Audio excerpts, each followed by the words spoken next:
Squiz Kids acknowledges the traditional owners of the lands on which we podcast, the Turrbal and Combermary people. Squiz Kids! It's your daily news fix. Fun, free, fresh.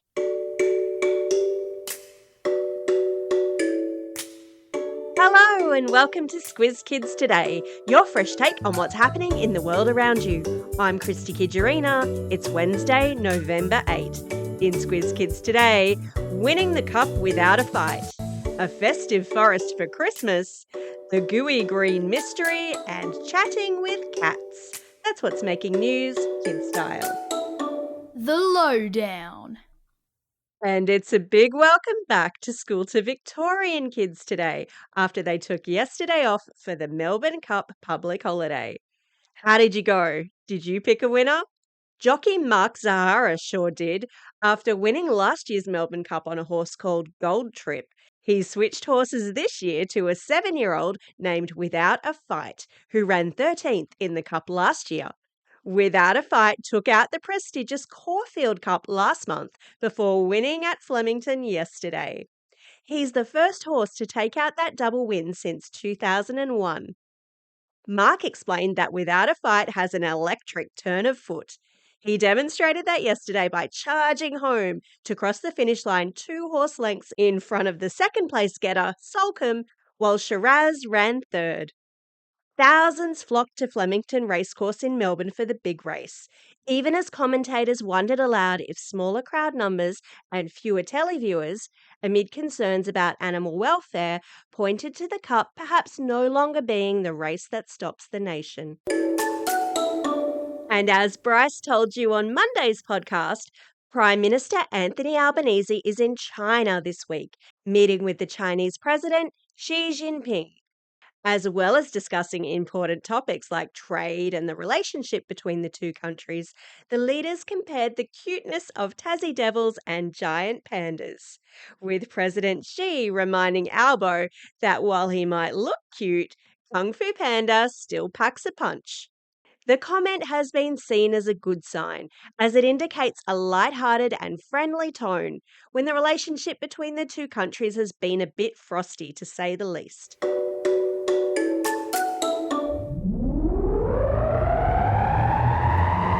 Spin the globe. Each day we give the world globe a spin and find a news story from wherever it stops. And today we've landed in New York City. Although you'd be excused for thinking we were in Batman's Gotham. Even hardened New Yorkers were slightly bemused when they spotted a fluorescent green goo oozing up from beneath the city streets through grates and manhole covers. Pictures and video were quickly posted to social media.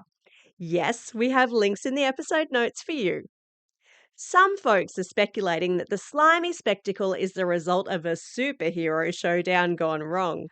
Others wondered whether the Ghostbusters had had a little ectoplasm accident.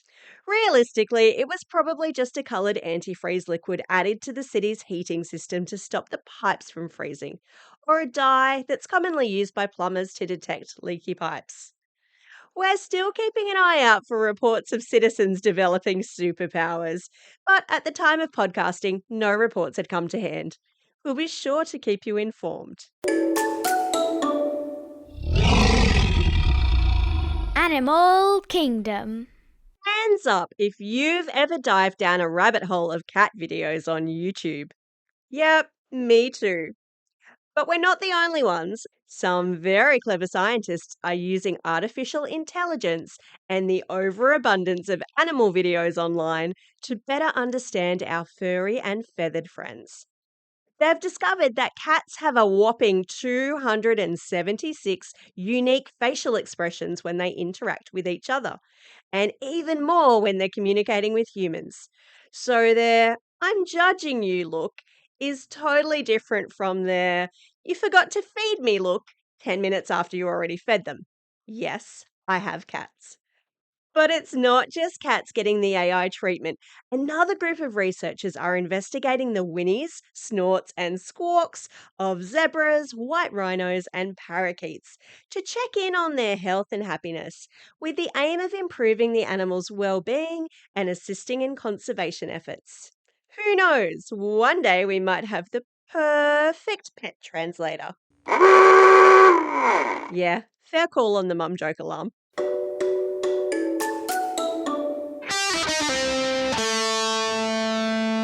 Pop Culture Corner. Guess what? It's only 47 days till Christmas. Santa and the elves are hard at work. And at school this week, I discovered that loads of kids are already decking the halls and putting up their Christmas trees. I'm definitely not that organised. In many neighbourhoods, it's not just a standard tree that's going up. Some people are going OTT with even more inflatable Santas and realistic reindeer on the roof than ever.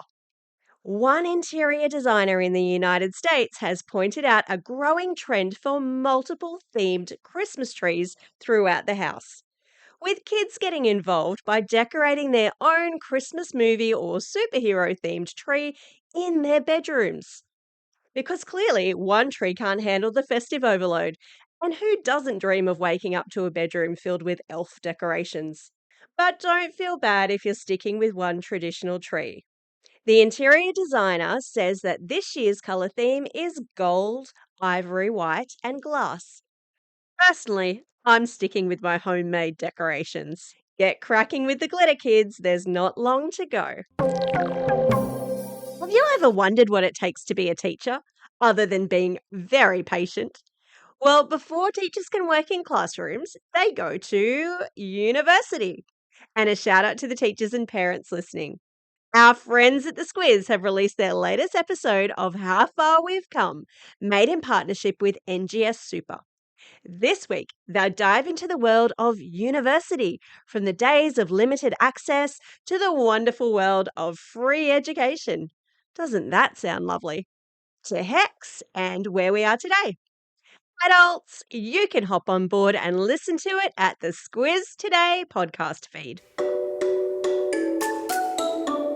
Time for the quiz. This is the part of the podcast where you get to test how well you've been listening. Question number 1. What is the name of the horse that won yesterday's Melbourne Cup? Well done if you said without a fight. Question number 2. In which city is green goop oozing up from beneath the streets? Yep, it's New York City. Question number 3.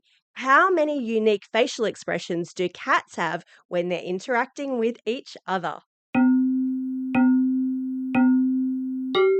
OMG, it's a huge 276.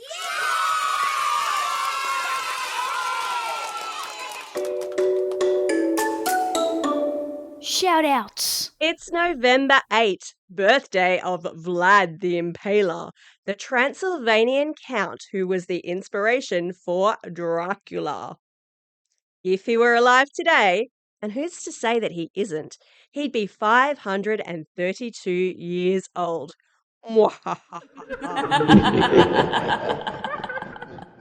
It's also a special day for these Squiz Kids celebrating a birthday today.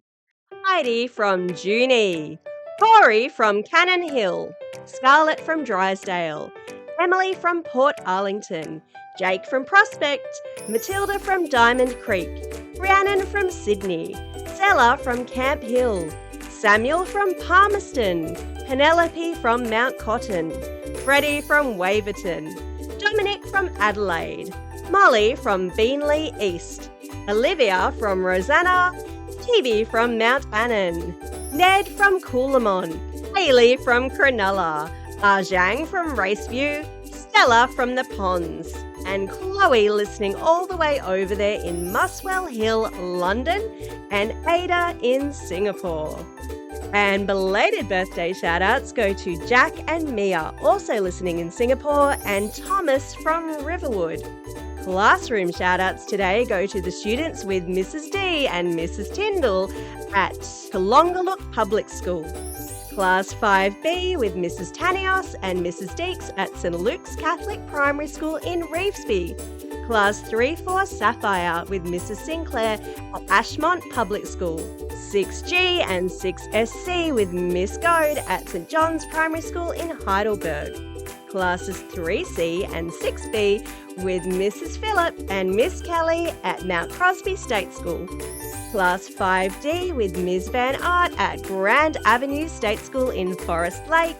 And classes 3 to 6 with Mr. McCartney at Tarago Public School. Don't forget, if you've got a birthday coming up and you want a shout out, or if you're after a classroom shout out, drop us a line at squizkids@thesquiz.com.au or fill out the form on our website. Well, that's all we have time for. Thanks for listening to Squiz Kids today. We'll be back again tomorrow. In the meantime, get out there and have a most excellent day. Over and out.